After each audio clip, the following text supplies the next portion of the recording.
So as part of my ongoing attempts to reinvigorate my cycling and find more interesting stuff to do, at the end of May, it's taken me over a month to get this video sorted out, I rode the Garmin Ride Out down in the New Forest. I'd known about the event for a while, but I just sort of bit the bullet this year. I'm not racing very much at all, so I thought it'd be worth a go. The event's fantastic, so it's an event that Garmin have organised to support charity, and obviously it supports their product. They say it's not commercial, but it kind of builds community with riders, I suppose. They get some star riders to come along and sort of big the event up, give it a bit more of an extra attraction. It's a lovely area I hadn't visited very much at all. Last time I was there, really, apart from driving past it, was as a child, and obviously there were lots of ponies.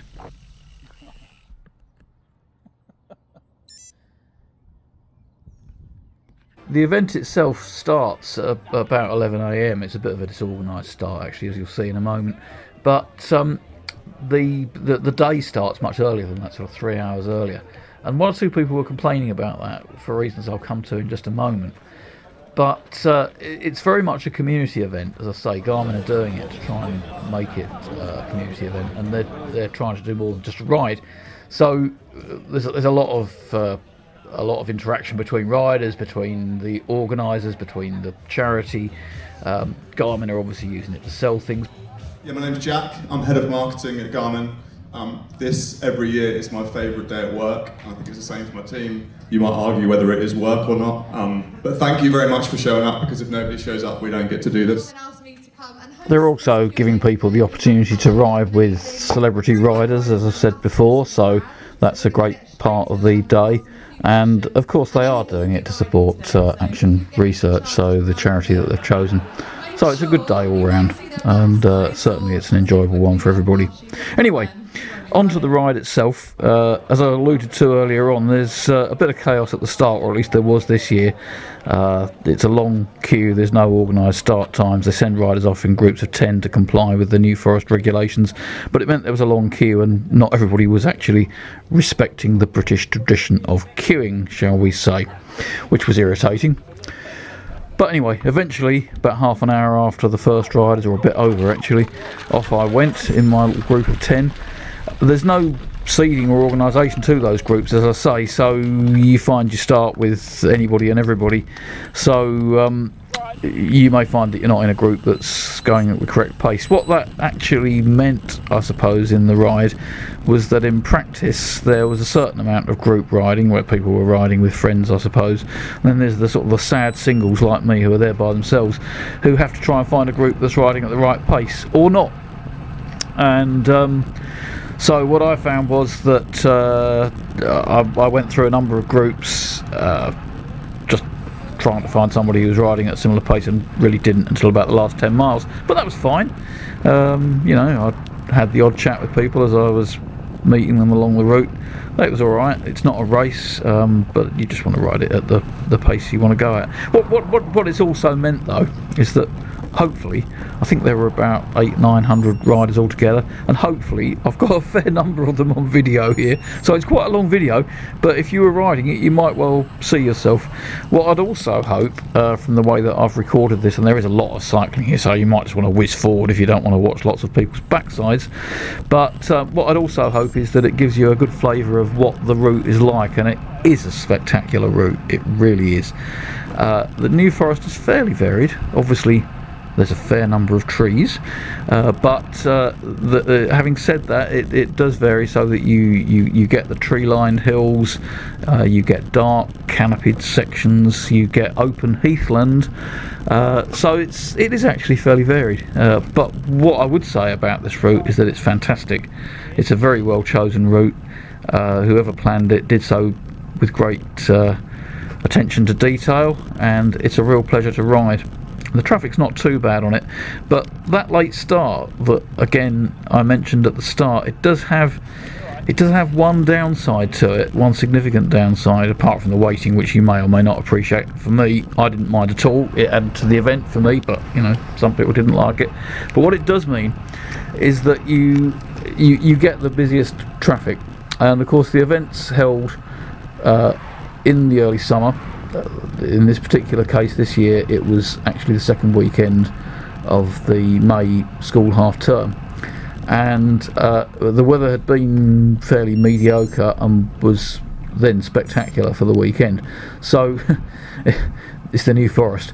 There were a lot of people there. A lot of people were out to go and visit places in the New Forest, which is completely understandable. And you're then putting close on to 1,000 riders into the mix. Now, they do follow the New Forest rules. It is groups of 10, but as I've already said, when you've got groups 2 minutes apart, and when you've got riders at different paces, what that means is you've got riders everywhere, basically. And you can probably see that from the video here, from this bit where we're crossing the bit of heathland. You can kind of see riders are just sort of strung out continuously. That must be quite frustrating if you're really going somewhere in a car.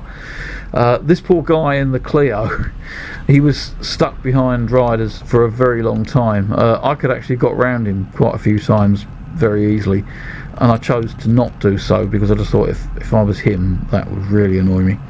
There was nothing really much he could do, because even though he could get past the odd rider, as you just saw him doing there, you then immediately be stuck behind another one. So his progress was really, really slow, and it must be frustrating.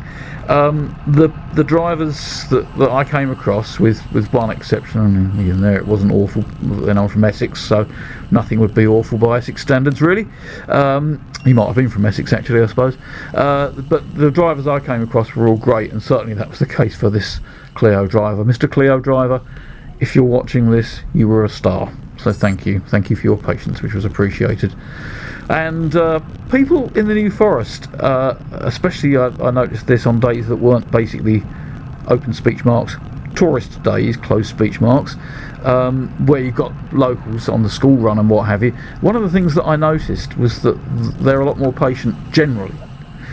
And I suppose that comes about from what you're going to see on some of these stretches here, where people are waiting behind horses, like this guy in the 4x4 up here, who's sitting very patiently behind the horse. And I wouldn't say he hasn't got any choice. He has got a choice, but he's making the right choice, certainly. And I suppose if you're used to driving around those sort of conditions, it probably encourages more patient driving and better driving, really. My observation would be that places like the Isle of Man and the New Forest are what they are, and that is much more pleasurable places on which to use the roads, because the roads are quieter, certainly to some extent, but mainly because people are used to sharing the roads with things other than cars and lorries. And it's ironic, because the places that are busiest, I would say, are the places where there's least tolerance. They're also the places where there's the highest density of traffic, and actually people don't have any choice. You have to travel somewhere by car because nothing else exists, really. So you end up using a car more. That causes more and more and more congestion. It should be fairly apparent, I would have thought, but it appears to not be.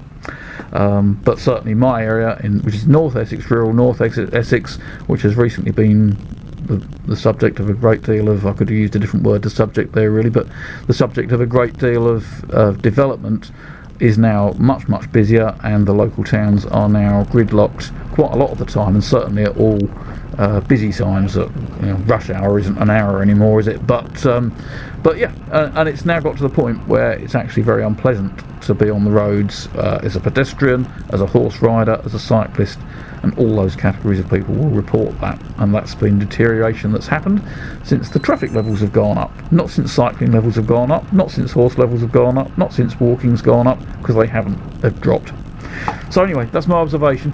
In the New Forest, the result of that, I would say, the fact that people are used to sharing the roads, are happy to share the roads, is that there's much greater tolerance, and it becomes possible to use other modes of transport. And actually, I didn't see very much congestion while I was there, even in places like Winchester and Salisbury. So, it's a much more favourable place to cycle in. I wasn't completely sure it would be, having not cycled there at all, having not been there since I was a child. But it's fantastic, and the best roads were ones like this, where you have to wait for the horses a bit. They were lovely, so really enjoyable, and I don't think I'd ever get tired of that.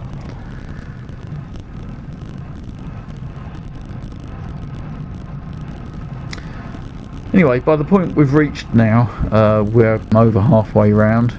I've gone through a lot of riders, but as I say, I was sort of 30 or 40 minutes after the first riders starting, so it was quite a big delay.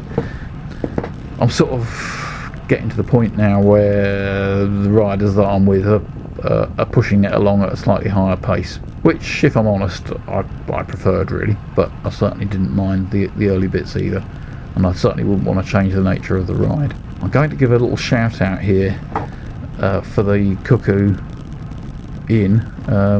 This is a fantastic pub. If you wanted to take someone to a quintessentially English pub, that would be your first choice, I can tell you. It's got seating inside for about 4 people, so I'd suggest that possibly visiting on a nice sunny day when you can use their quite extensive beer garden is probably a good plan. But it's an amazing little pub. Tiny, rustic in the nth degree, and fantastic. As you can see, the lanes are lovely. They're a bit 4x4 beaten, like most lanes in most areas in England now, certainly in southern England, but they're very, very scenic and mostly pretty quiet.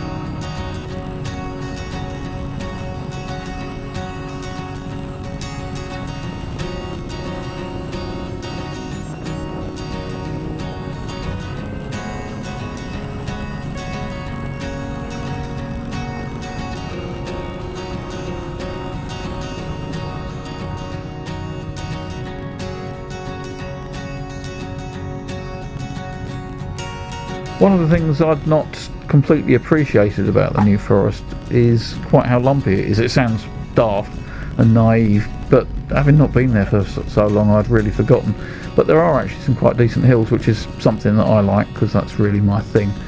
And so I was quite pleasantly surprised by that. They're not super long, but they're quite decent. They're certainly better than Essex, even my bit of North Essex, which is hillier than most people expect it to be. But you can see this one's quite a decent little pool. Coming in towards the finish now, and this was certainly splitting some groups up, as you can see.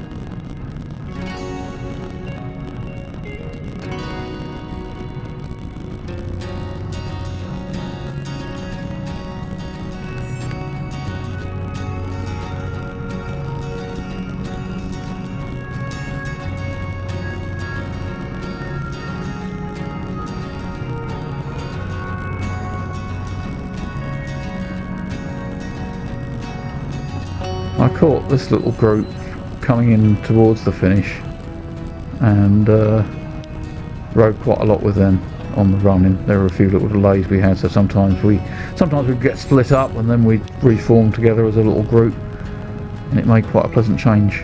Not quite sure why they weren't in the Garmin jerseys. One flaw I would just point out to Garmin though, to their master plan, is they ask people to ride to the event and then they give you a jersey, which is obviously potentially a problem because you've kind of got a jersey with you and you've then got a new one. So that may be why they were in the black jerseys, I don't know. I took an old jersey with me that I didn't mind losing and then stuffed it in a bag and left it somewhere and nobody nicked it, so I've still got it. It's Carys Lloyd there, just out the saddle. I think she was treating it as a nice little recovery ride. But obviously it's quite a privilege to be able to ride with someone of her ability. And you can see what I mean about this little group. They were sort of chugging along fairly fast really.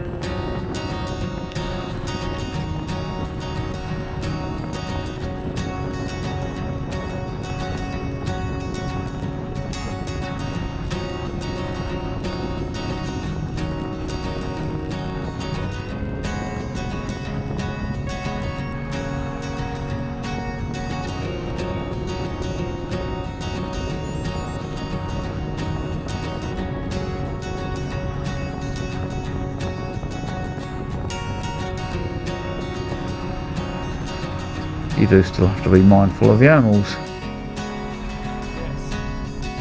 Like this.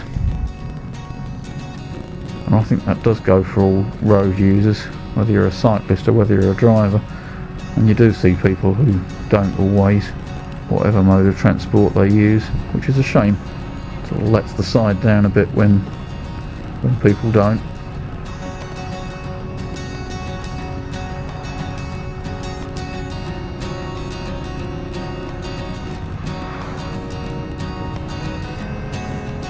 Anyway, that was pretty much it. If you're having a think about it, I'd certainly watch the calendar for next year. It's an event that I would certainly recommend, certainly if you've never done it before. Or for that matter, if you're just collecting the jerseys and you want to do it every year. I may well do it again next year, if it fits in with my travel plans. Something I really enjoyed. I loved having a chat with the Garmin guys. Interesting to meet a few new people, even if you, especially if you're a sad single like me, as I said before. So, really good stuff. Just mind the gravel as you finish.